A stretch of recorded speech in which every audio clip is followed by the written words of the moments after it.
That's too big of a word for me. Feng shui. I've worn it for so long. I think it's just kind of what I naturally do. I think early on, I think I was trying to keep a lot of older coaches that I know that, they get little spots on them and all that stuff. And then, I kind of got used to it, and now you get a good sweat in and all that stuff. You lose a couple pounds through it as well. So it's just kind of what I do. So, did it the last 3 years in Mobile, done it for years before that. So it is what it is. How much weight did you lose yesterday? You know what? I think I lost 7 pounds, but I try to gain it back. You want to lose a little bit of weight, but you want to do it a little bit at a time. Jeff Allen trying to keep you hydrated, or Yeah, it's a full team effort right now to do that. Okay, you talked before about the importance of instincts for this defense and guys to Yeah. have that. How would you assess the instincts of some of the guys that are rushing the pass, some of those edge defenders? Well, I think there's natural instincts, right, that are built into young men, right, and then there's developed.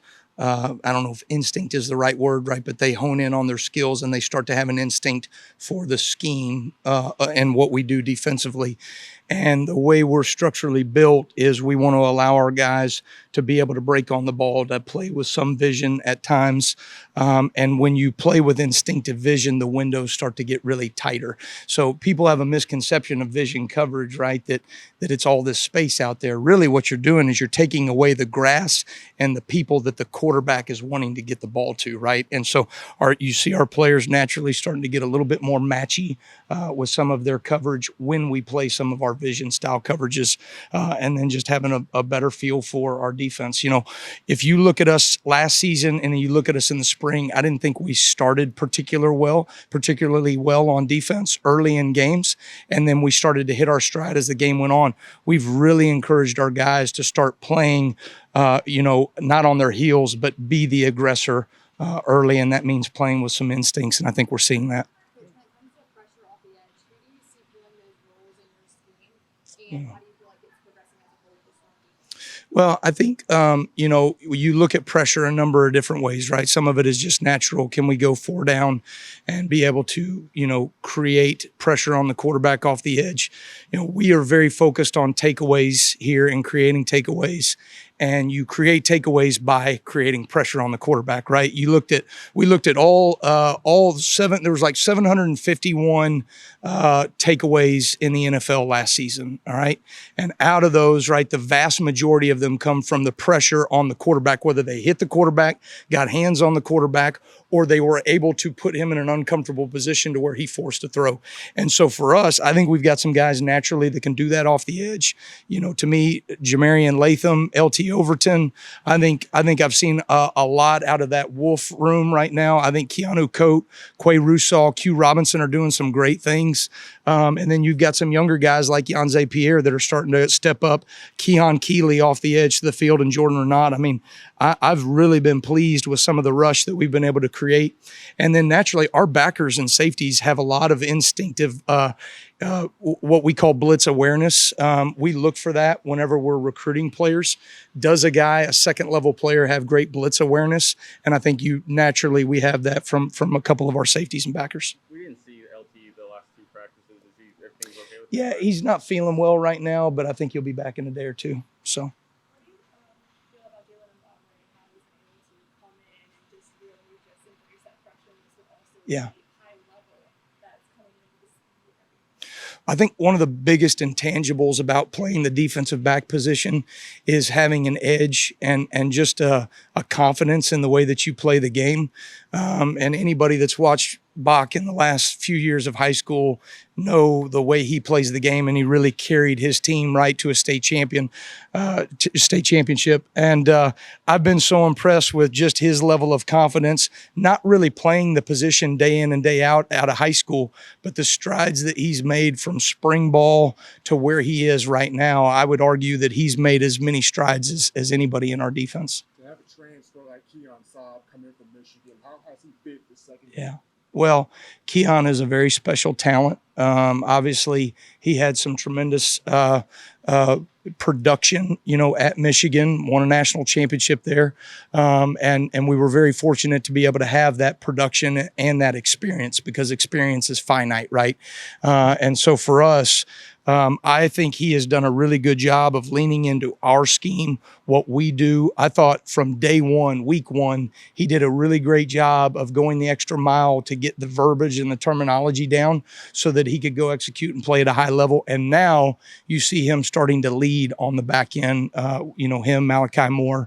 I think those guys are doing a tremendous job of communication on the back end. Some of the young. Describe what you've seen out of the depth in the inside linebacker room behind Jihad Campbell and Yeah. how you've seen them grow and maybe how ready those guys are if they have to play. Well, I think one of the things that you look at for great leadership, right, is to bring the people underneath you to the level that you think they are capable of, and that you set that example. And I think Deontay and Jihad have done a tremendous job of that. I think Justin Jefferson had an unbelievable spring, and I think he's had an even better summer and really going into fall camp. I would say Justin Jefferson is right there with those other two guys. I think we have three starter type linebackers from that position. So very impressed with him. It's kind of one of those classic cases, right? You get a guy from junior college that first year, sometimes the learning curve is a little bit challenging, right?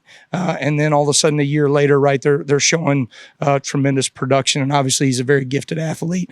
But I've been impressed with some of those younger guys as well. I think Jeremiah Alexander is starting to take steps forward in the right direction. He's played the jack position in the last couple of years and making that transition to inside linebacker. Those are two different worlds. All right. You can't just sit there and say, well, I'm going to move this guy from here to here. You got to rep that. You got to work that. And then I've been very impressed with J.O., with Justin Okoronkwo, excuse me. That's a hard one. I had to work at that in front of the mirror a couple times to get that right. But I've been really impressed with some of the things he's been doing as well. How pleased were you with the additions in that secondary over the spring portal window? And what does a guy like Deshaun Jones with the experience playing cornerback? Yeah, I think, again, we talk about how experience is finite, right? So if you can find it somewhere, right, it obviously is great to have on your roster. I think Day-Day's doing a really great job. He has really changed his body. You think about seniors and guys that, that are maybe a little further down in their career, they may not be able to push quite as far as the development of a freshman, but I thought he's made tremendous strides in 8 weeks in terms of changing the makeup of his body. I think he's playing very fast right now. He seems to be playing with confidence in the first couple of days.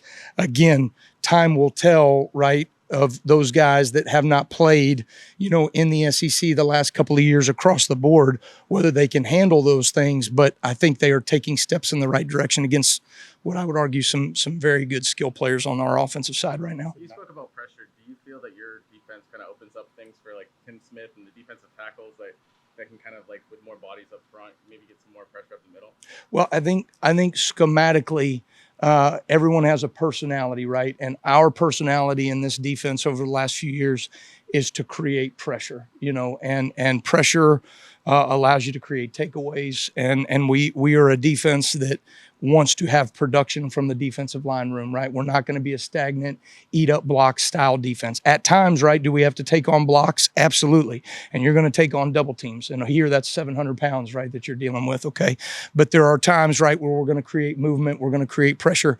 We're going to get our best pass rushers matched up in one-on-one against their weakest links, right? So that to me is the creative things that we've always kind of hung our hat on, of being able to find the weakest link on offense, all right, and be able to expose that through one-on-one matchups, sometimes with the defensive line. Speaking of D-line, it's nice to have Jaheim Otis back out there, and what does he kind of bring to the table? Well, it's exciting to see Jaheim. Jaheim is from right down the road where I grew up. He's from Columbia, Mississippi. I grew up in Hattiesburg, Mississippi, and so I've known Jaheim for a long time. But very pleased with the way he's taking care of his body in the offseason. Jaheim was, I think, maybe 415 pounds when he got here as a freshman, and think about how easy that would have been for him to, climb the ladder back up the wrong way when you're injured and you're not going through all the workouts and you're some of the mobility issues. I think he did a tremendous job of taking care of his body. He stayed in the weight room. He stayed in the meeting rooms, learning our defense. And so far, I have seen him pick things up pretty quickly. But who do you feel like is sticking out to you in the cornerback position Well, I think, to me, right off the bat, Damani Jackson, Zabian Brown have been really impressive. I think if you look at Jalen Mbakwe, he has probably made the greatest strides over the last 6 months. And then, I would say all three of those freshmen, Zabian Brown, Jalen Mbakwe, and then Xavier Mincy, I think are taking steps in the right direction. And then, of course, Day, great to have him, from Wake Forest. Coach, what about a guy like James Smith who came from Montgomery? Where Yeah. has he grown in this defensive line? Well, James is very talented, and he does a tremendous job, of when he gets a one-on-one matchup, he takes advantage of it. His encouragement has been to continue to lean into the consistency of our scheme. You have to be able to play within the framework of the defense, right? And those are the things that I think we're seeing that he's making strides from where he was in the springtime to where he is right now. But again, consistency has to be proven over a long period of time, and so that is yet to be seen. All right, thanks, guys. Roll Tide.